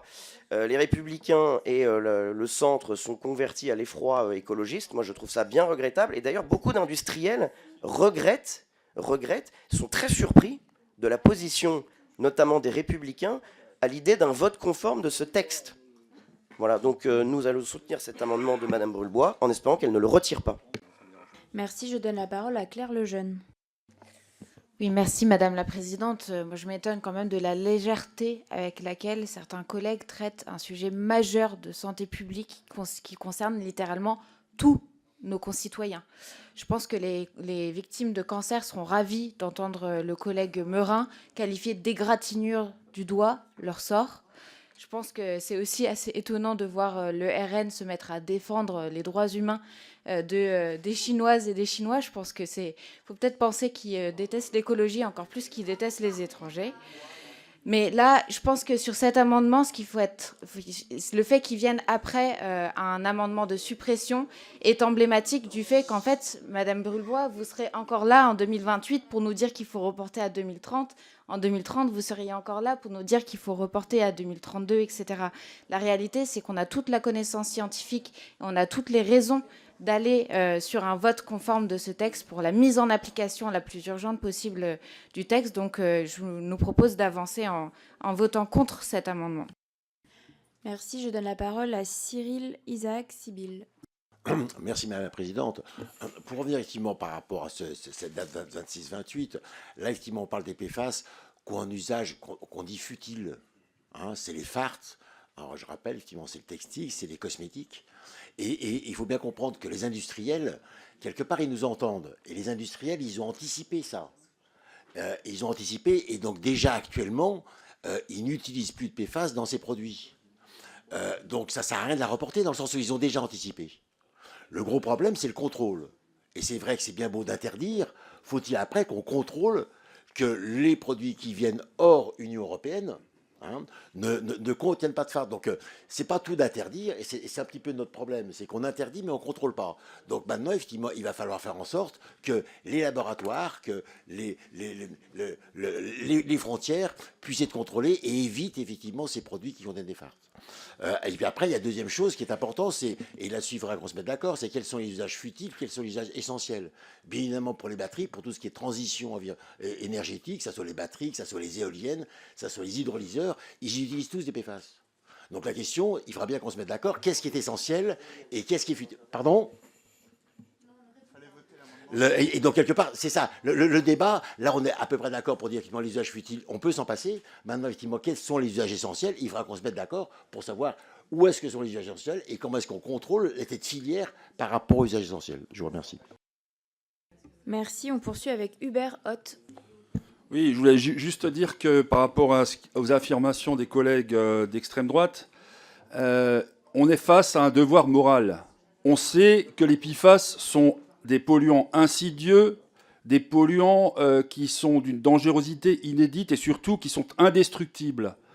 Et attendre, c'est se rendre coupable de laisser une menace sur la santé publique se développer en France. Et ça, quand on sait, on n'a pas le droit. Et je crois que vos accusations sur les collègues écolos et socialos, vous leur rendez grâce d'une chose, c'est qu'ils seraient les seuls qui se préoccupent fondamentalement de la santé des Français. Et ça, on n'est pas d'accord avec vous parce que nous sommes tous là pour ça et vous devriez nous rejoindre. Parce que prendre à témoin l'ensemble de la représentation nationale de positions qui sont indéfendables et qui sont celles que vous avez exprimées, eh bien, c'est vous exposer au fait que nos concitoyens ont le droit de vous accuser d'avoir un véritable mépris pour la santé des Français. Merci. Je donne la parole à Anne-Cécile Violent. Merci, Madame la Présidente. Simplement, réagir effectivement sur cette proposition de prorogation. En fait, j'ai vraiment le sentiment parfois qu'il y a une méconnaissance sur cette loi. Je ne comprends pas comment on peut imaginer supprimer le premier article, comment on peut imaginer prolonger le délai. En fait, cette loi, elle fait consensus sur tous les points. Aujourd'hui, au-delà de la question de l'usage essentiel ou non essentiel, on a des alternatives justement pour tout ce qui est supprimé. Donc, je ne comprends pas comment on peut s'opposer et comment on peut encore opposer précisément sur cette PPL la question de l'économie et de l'écologie, puisque ça n'est pas un sujet. C'est une vision extrêmement binaire et réductrice que de ramener cela à une opposition du développement économique. Et si on ne contraint pas les entreprises, on le sait très bien, elles n'avanceront pas dans leur R&D, et que les entreprises qui sont honnêtes et qui le disent, elles favorisent justement un développement économique, une création de richesses et parfois des créations d'emplois. Donc il faut vraiment arrêter d'opposer ça. Et puis merci, cher collègue Hubert. Effectivement, on le sait très bien, l'écologie, c'est pas de gauche. On est aussi des partis de droite et assumés et qui défendons absolument cette loi. Et pour des questions de santé environnementale, c'est la santé de l'homme, oui, mais c'est la santé évidemment de l'animal, mais aussi de l'environnement. C'est One Health, c'est une seule santé. Merci beaucoup. Merci pour cette promotion, Madame la députée. Je donne la parole à Jean-Pierre Tête. Oui, Madame la Présidente, merci à vous. Non, très simplement, dire à mon collègue Meurant que moi j'ai toujours du respect pour l'ensemble des convictions politiques, on ne les partage pas, et heureusement, c'est la vocation des Français de choisir celles et ceux qu'ils veulent porter. Voilà, moi je suis converti par personne, Monsieur Morin, je suis converti par simplement les convictions qu'on peut avoir, et ce qui est très bien exprimé Vincent Descoeur. La santé publique reste une priorité. Isaac Sibyl a été très clair, mon collègue Isaac Sibyl, en disant que les contrôles seront importants parce qu'il ne faut pas limiter l'interdiction, il ne faut pas repousser cette interdiction. Et moi, je suis pour un texte conforme qui vient du Sénat. Je crois que on donne parfois dans l'hémicycle, et je pense que tous les concitoyens que vous croisez nous le disent, une image tellement lamentable du travail parlementaire qu'en commission, on a le droit d'avoir des positions différentes, de se respecter, de ne pas penser que les uns sont convertis par les autres. En tout cas, ce n'est pas notre cas. Nous, on est convertis par un seul objectif, c'est la santé publique de nos concitoyens. On a aussi rencontré beaucoup d'industriels du textile, de l'industrie et de toutes celles et ceux qui peuvent utiliser les PFAS qui sont en phase avec ce texte. Et donc, il me semble que l'unanimité devrait se porter avant tout sur la santé publique, sans se dire qu'on est converti par les uns et les autres, et on soutiendra totalement ce texte. On souhaite qu'il soit conforme, donc on sera contre cet amendement. Merci à tous. Merci beaucoup, monsieur le député. Je donne la parole à Pierre-Frédéric Vos. Merci Madame la Présidente. Je suis juste un peu inquiet par rapport au fait qu'on n'a pas l'industrie de remplacement. Si on supprime effectivement donc, tous les revêtements pour les ustensiles de cuisine, qu'est-ce qu'on va mettre? Donc alors les poêles en fer, elles sont cancérigènes. Et pour les poêles en inox, elles sont très chères. Voilà, donc... Merci, je donne la parole à Julien Guibert. Oui, simplement, moi je voudrais souligner un petit peu l'hypocrisie de certains des collègues, puisqu'ils nous égratignent d'un certain nombre de mots.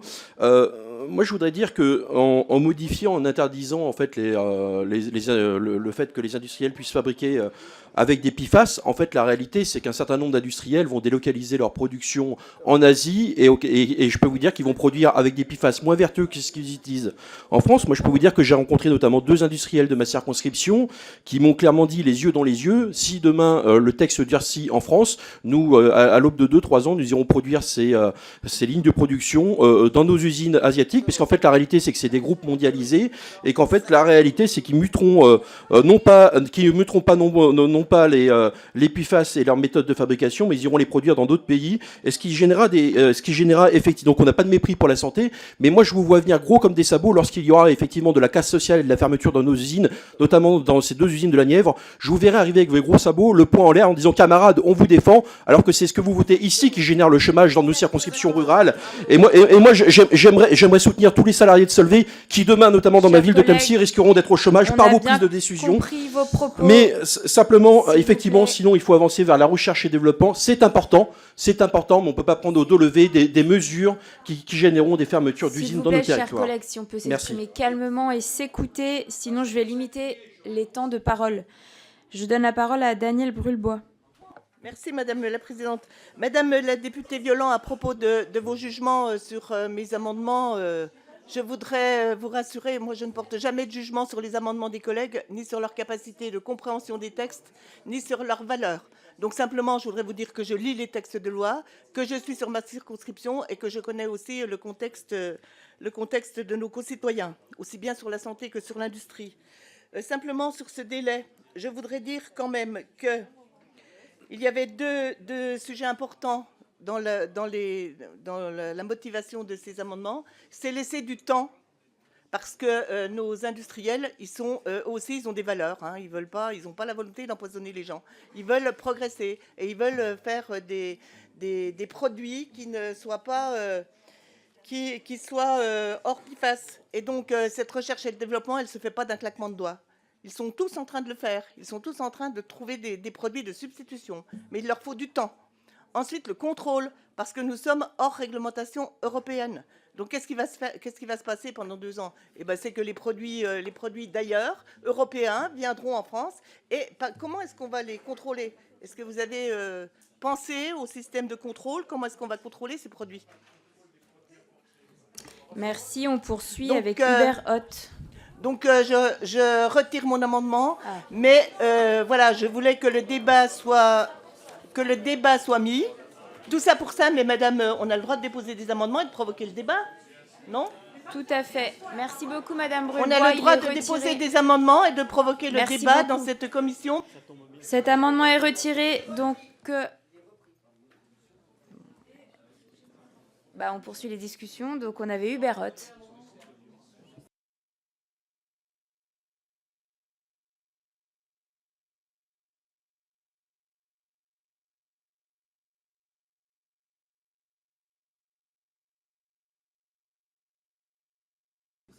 Non, alors on regarde parce qu'on n'est pas sûr que vous puissiez le retirer. Il aurait fallu que vous le déposiez vous-même.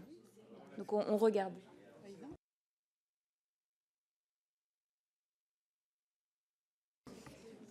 Le CD13, vous l'avez vous-même retiré. C'était le vôtre qui portait sur le même amendement. Donc vous ne pouvez pas reprendre.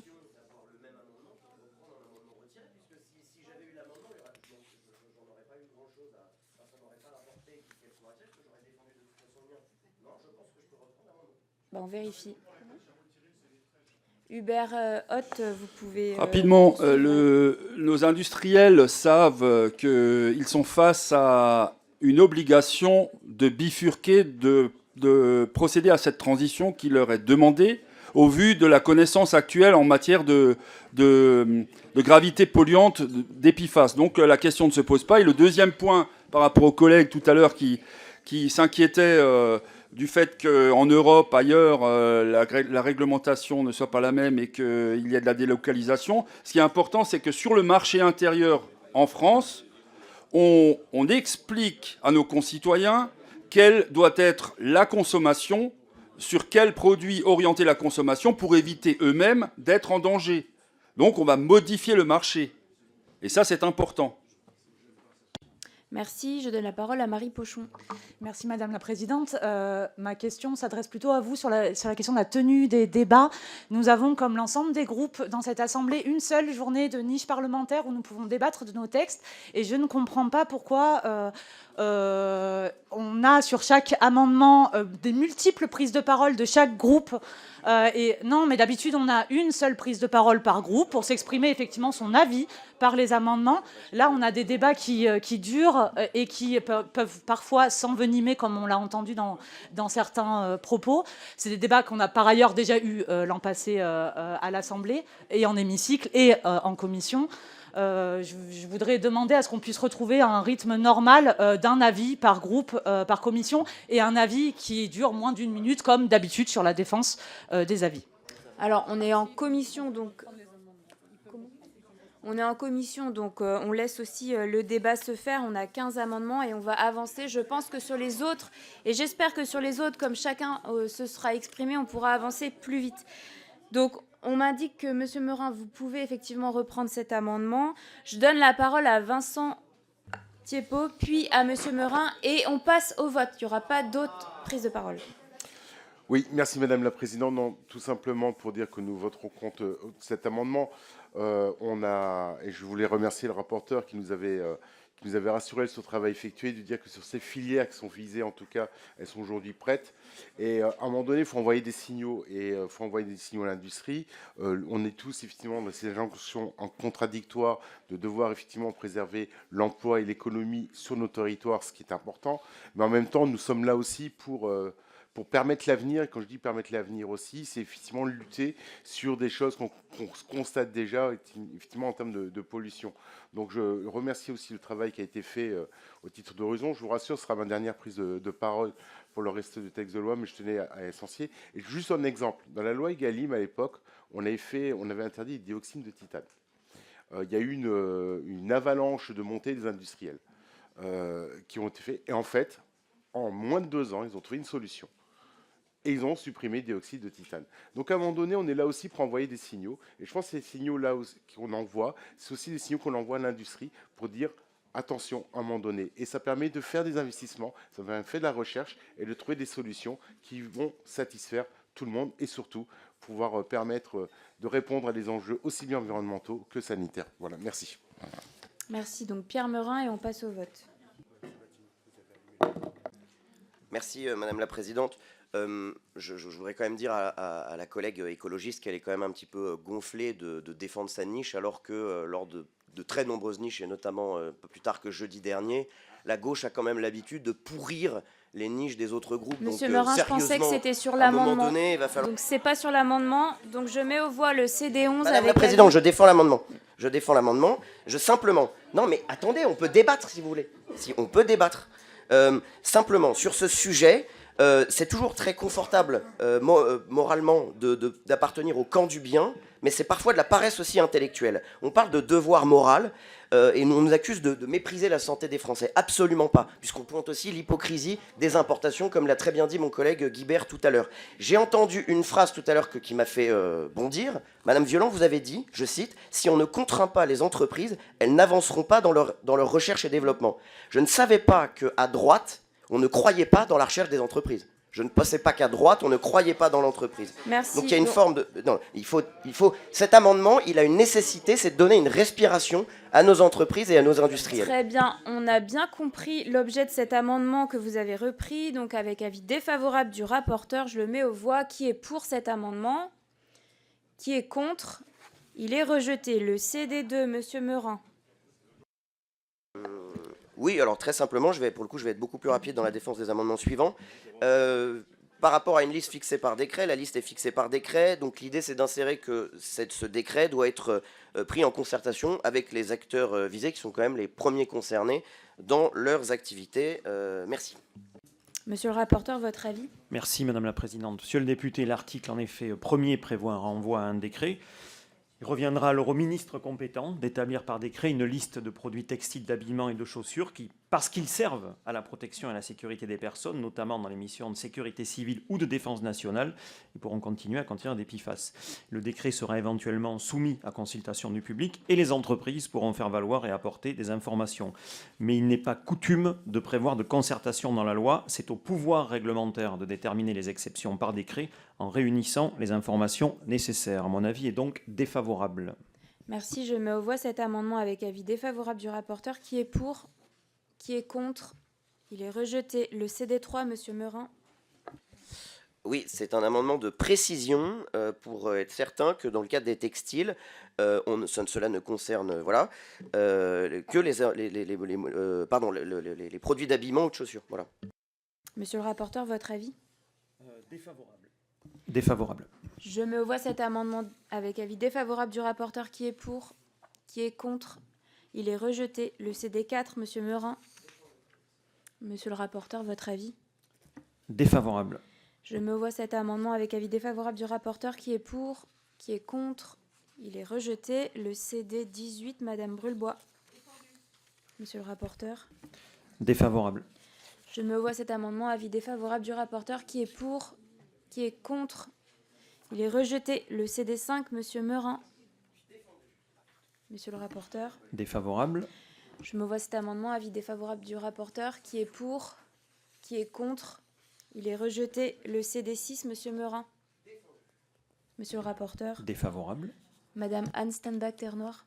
Oui, excusez-moi, je voulais quand même intervenir sur cet amendement et le précédent quand même pour que les gens qui nous écoutent se rendent compte. Là, le Rassemblement national veut empêcher donc la création d'une carte qui recense les sites émetteurs de PFAS, ou alors, si c'est dans le cas de cet amendement, si on fait la carte, à la limite qu'elle soit au moins pas publique. Donc là, on parle quand même d'une pollution massive, de risques avérés pour la santé. Vous êtes en train de nous dire qu'il vaut mieux que les gens ne sachent pas. Vous l'écrivez d'ailleurs. Aussi, pourquoi rendre publique cette carte? Vous vous rendez compte de ce que vous écrivez quand même? Là, vous écrivez plus loin. Aujourd'hui, les entreprises ont conscience de la dangerosité de certains PFAS et font tout pour empêcher la contamination. Moi, je veux bien, mais on a appris aussi en fin d'année dernière que l'usine Daikin, par exemple, lance la production d'un nouveau produit avec justement des polymères perfluorés dedans. Donc, permettez-moi un doute et l'intérêt donc de légiférer pour essayer de réglementer tout ça. Vous êtes vraiment les tenants de l'obscurantisme et je crois que votre haine irraisonnée de l'écologie vous conduit à nier là un enjeu majeur de la santé humaine. Monsieur Meurin. J'aime bien ce langage religieux, les tenants de l'obscurantisme. Enfin, de tels propos c'est pas sérieux d'entendre des choses pareilles. Vous voyez, on arrive à aller vite quand même. Donc il n'y a pas besoin de chouiner sur votre niche parlementaire. Simplement pour rebondir sur ce que vous venez de dire, Madame Steinbach-Ternoir. Simplement, cette histoire de carte, ce qui nous embête dans cette histoire de carte, c'est que ça va encore une fois, non content d'imposer des contraintes à nos entreprises, laissez-moi parler, ça va en plus les stigmatiser. Donc arrêtez, je reviens sur cette idée que l'effroi public n'est jamais bonne conseillère en matière de législation. Et donc il faut arrêter de légiférer dans l'urgence via l'effroi. Il faut se donner du temps, il faut laisser le temps aux entreprises de s'adapter, il ne faut pas les stigmatiser, il faut les accompagner et il faut aussi leur faire confiance. La recherche et développement fonctionne, il faut croire dans nos entreprises et je sais qu'à gauche, notamment les écolos, vous êtes des ennemis de l'entreprise de toute façon de notoriété publique depuis toujours, mais arrêtez d'utiliser un langage religieux. Je ne vois pas pourquoi ce que le mot obscurantisme a à faire dans un débat technique sur les PFAS. Merci, monsieur le rapporteur. Merci Madame la Présidente. Monsieur Meurin, vous savez, j'ai fait un tour de France pendant 1 an sur le sujet des PFAS. Et j'ai participé à des débats publics aussi bien en milieu urbain que rural ou périurbain. Les personnes qui venaient à ces rencontres étaient de tout horizon. Et elles allaient de 7 à 77 ans. Et je pense que la chance que j'ai eue, en tout cas, c'est de pouvoir effectivement faire des rencontres qui pouvaient se compter en milliers de personnes en 1 an. Et je peux vous dire une chose, c'est que personne, mais absolument personne, m'a expliqué que la transparence des données serait un problème pour leur territoire. Et bien au contraire, toutes et tous vivaient dans une forme d'inquiétude liée au manque d'informations. Et par ailleurs, et je finis là-dessus, moi j'ai la conviction que la transparence, elle bénéficie à toutes et tous, aux citoyens comme aux entreprises. C'est ça qui crée la confiance et qui permet d'avancer. Merci, je mets aux voix cet amendement CD6 avec avis défavorable du rapporteur qui est pour, qui est contre. Il est rejeté. Le CD12, Monsieur Meurant, Monsieur Voss. Merci Madame la Présidente. Alors j'espère que ce n'est pas clivant, c'est juste pour exposer le fait que les principes juridiques ne s'accommodent pas d'une interdiction totale quand l'exception est possible. Le texte ici ne distingue pas les produits qui sont suspectés d'être dangereux et ceux qui sont inoffensifs. Le rôle du législateur est donc d'éviter que cette question soit renvoyée à la Cour de cassation qui fera œuvre de jurisprudence après de longs procès et fatalement de la casse industrielle au passage, parce que ce ne sera pas immédiat le deuxième jour de l'entrée en vigueur de la loi. Je vous propose donc d'établir une liste entre les 3 produits, ceux qui sont inoffensifs, ceux qui sont suspects de l'être et ceux qui ne le sont pas. Merci, Monsieur le rapporteur. Votre avis ? Merci Madame la Présidente. Alors, plusieurs raisons me conduisent à être contre cette proposition qui complète l'article 1. Il est encore une fois difficile d'affirmer que certains PFAS ne présentent aucun danger pour la santé humaine. Dans tous les cas, tous les PFAS sont considérés comme persistants dans l'environnement et ils sont bioaccumulables. Et beaucoup de PFAS se dégradent par ailleurs en d'autres substances à chaîne de carbone plus courte et qui finissent par posséder les mêmes caractéristiques. Et il serait dangereux de laisser penser, même à titre d'information, que certains PFAS sont inoffensifs. Et je le dis une nouvelle fois, et je termine là-dessus, le dénominateur commun entre tous les PFAS, c'est leur persistance. Et pour la communauté scientifique, cette caractéristique, elle suffit à les considérer comme extrêmement problématiques pour la santé et les écosystèmes naturels. Donc mon avis sera défavorable. Merci, je donne la parole à Monsieur Isaac Sibyl. Merci Madame la Présidente. Je comprends l'esprit de cet amendement, mais par rapport à ça, les États-Unis ont pris comme politique d'étudier PFAS par PFAS. Comme vous savez qu'il y en a un très grand nombre qui ont été produits, c'est pratiquement impossible de dire que tel produit est néfaste pour la santé ou pas. Ce qui est très important, et c'est pour ça qu'en Europe, on a pris une autre stratégie, c'est de dire qu'on prend l'ensemble de la famille pour éviter de faire PFAS après PFAS, pour montrer effectivement la toxicité de ces produits. Donc pour moi, cet amendement serait difficile à appliquer. En plus, ce qui est important, et je crois effectivement, et c'est en même temps dans le plan interministériel qu'a produit effectivement Christophe Béchu, ce qui est important, c'est que l'ANSES nous dise effectivement les VTR pour chaque PFAS. Et ça, c'est en train de se faire. Et l'ANSES, normalement, au mois d'avril, devrait donner ses premiers résultats pour dire, effectivement, tel PFAS, voilà la valeur. Alors, le VTR, c'est la valeur toxicologique des références. Quelle est la valeur toxicologique des références pour tel PFAS? Et ce que nous attendons, parce que pour le moment, on ne l'a toujours pas, on s'inspire effectivement de chiffres réglementaires, comme les 100 nanogrammes par litre pour ce qui est de l'eau à la consommation humaine, ou que ce soit effectivement pour le TFA, on s'inspire effectivement d'une valeur toxicologique allemande, mais il faut que la France et que l'ensemble des agences européennes puissent définir ces valeurs toxicologiques de référence, et c'est une fois qu'on aura ces valeurs qu'on pourra voir effectivement ceux qui sont vraiment dangereux, et en sachant, comme le disait monsieur le rapporteur, c'est difficile de dire qu'un PFAS ne l'est pas. Merci. Merci, Monsieur Voss. Oui, je pense vraiment que sur ça, il faut être très prudent et séquencer les choses, parce que sinon, on va avoir un vrai problème. C'est pour ça qu'il fallait retarder l'application du texte, le temps justement nécessaire que les recherches et développements, y compris justement pour connaître la toxicité, puissent justement rendre un service aux législateurs. Parce que là, aujourd'hui, on est en train de pêcher au chalut. Et je vous rappelle, à tous ceux que vous êtes, que si vous adoptez le texte sur les PFAS, tel quel, c'est un coup d'arrêt immédiat au programme des éoliennes. Monsieur Isaac Sibyl, vous avez la parole. Prenez le micro. Merci bien. Là, on parle des VTR, des valeurs toxicologiques dans les matrices. On sait assez bien maintenant au niveau de l'eau comment est-ce qu'on prélève et quel est le taux. La question, c'est qu'on connaît le taux. Et là, effectivement, il y a un taux réglementaire qui est de 100 nanos. Par contre, on ne connaît pas la valeur toxicologique. On sait que ces produits sont mauvais. La question, c'est à quelle dose ils sont mauvais. Et donc, c'est ce dont on a besoin de savoir. On sait non, on sait qu'ils sont mauvais, hein, le TFOA, le TFS, on sait qu'ils sont mauvais. La question, c'est à quelle dose. Et ce qu'on attend, effectivement, de l'ANSES, c'est de savoir quelle est la valeur toxicologique de référence. Et normalement, l'ANSES devrait produire ses premiers résultats au mois d'avril. Merci. Je vais mettre aux voix cet amendement CD12 avec avis défavorable du rapporteur. Qui est pour? Qui est contre? Il est rejeté. Je mets aux voix l'article 1er. Qui est pour l'article? Qui est contre? L'article 1er est adopté. Alors, on passe à l'article 1er bis, le CD7, Monsieur Meurin.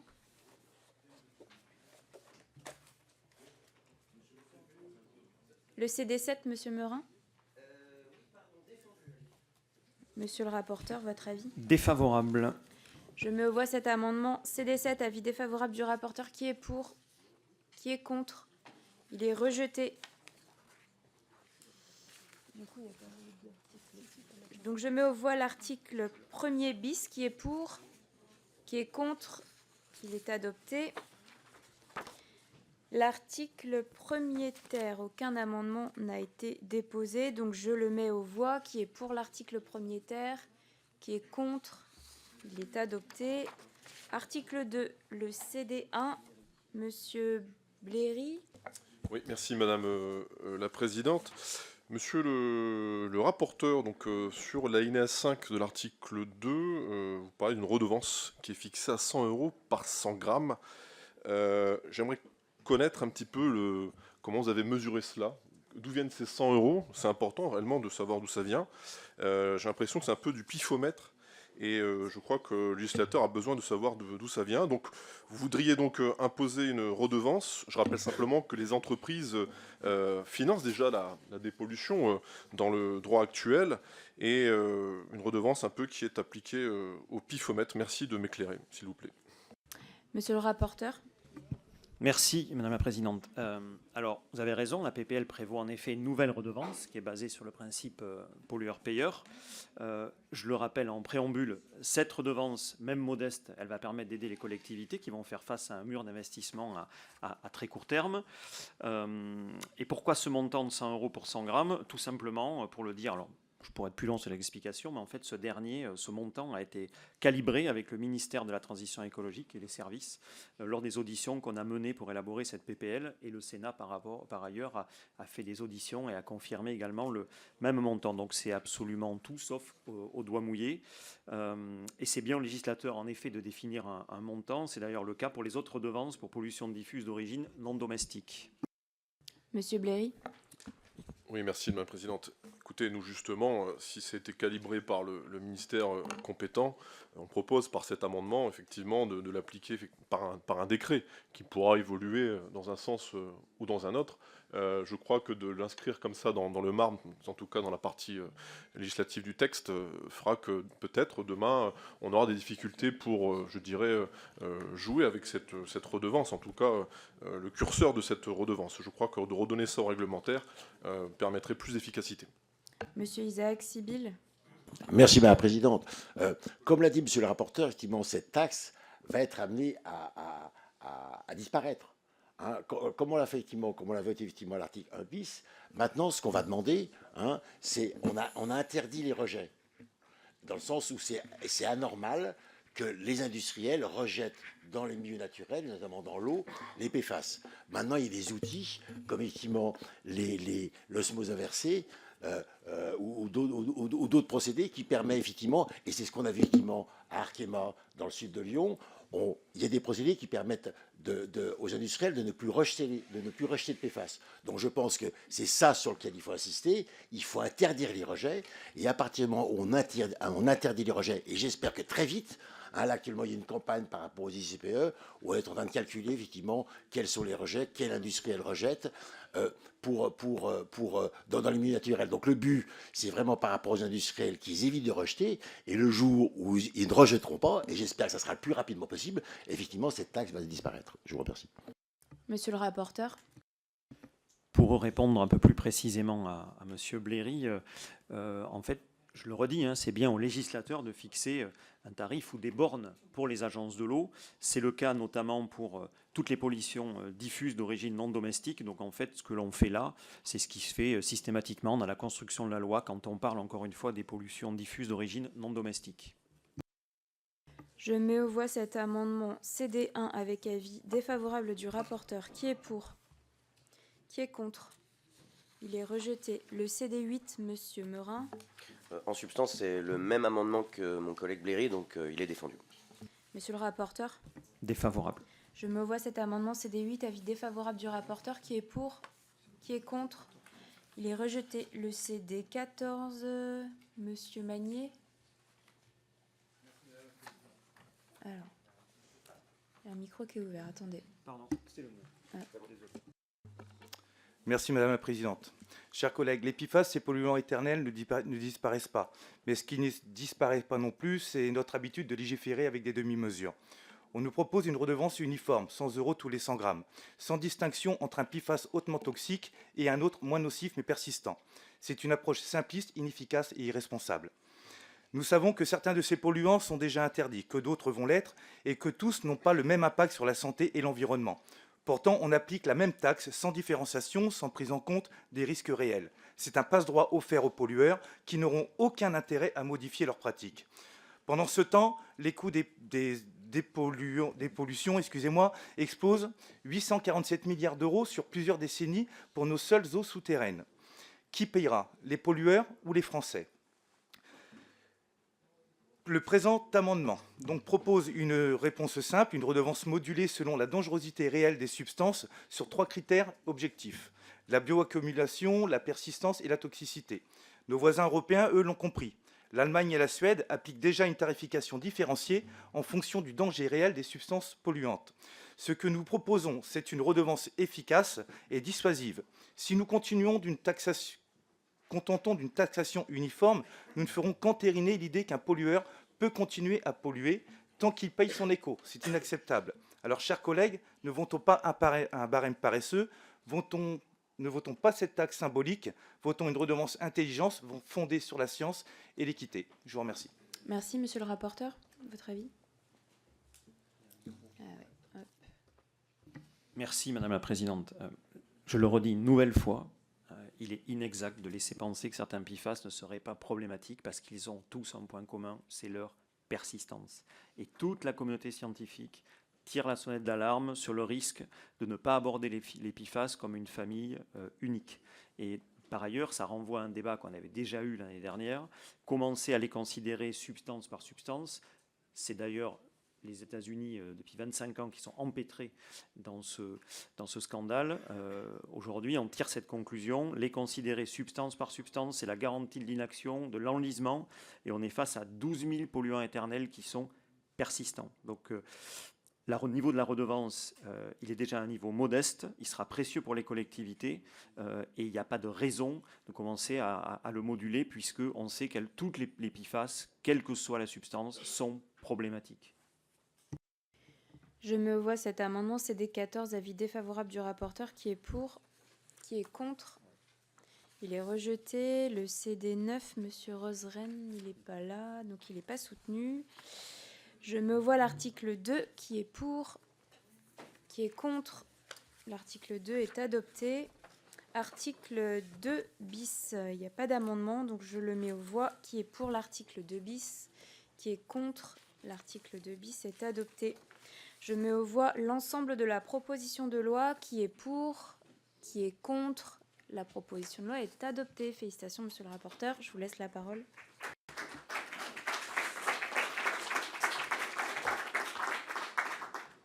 Grand merci, chers collègues, pour cette étape passée en commission, pour votre soutien. Je l'ai dit, hein, c'est le fruit de 2 ans de travail. On n'a pas été d'accord sur tout, mais je suis très heureux qu'on ait pu trouver un texte commun. Je pense qu'on était regardé ce matin et qu'on a été à la hauteur. Donc j'espère que tout ça se confirmera la semaine prochaine. Et je remercie Olivia Sanson qui m'a beaucoup aidé pour la 2e lecture, mais aussi l'année dernière pour la 1re lecture. Son aide a été précieuse. Et merci encore pour votre soutien. Merci beaucoup. Alors, chers collègues, on poursuit avec le dépouillement pour ceux que ça intéresse. Donc, le Sénat ayant procédé ce matin à l'audition de Monsieur Philippe Pascal, que nous avons entendu, nous, la semaine dernière, à la suite de la proposition du Président de la République de le nommer aux fonctions de PDG d'Aéroports de Paris, nous allons procéder au dépouillement de nos bulletins. Et donc, j'appelle les deux scrutateurs, Monsieur Gérard Le Seul et Madame Danielle Brulbois.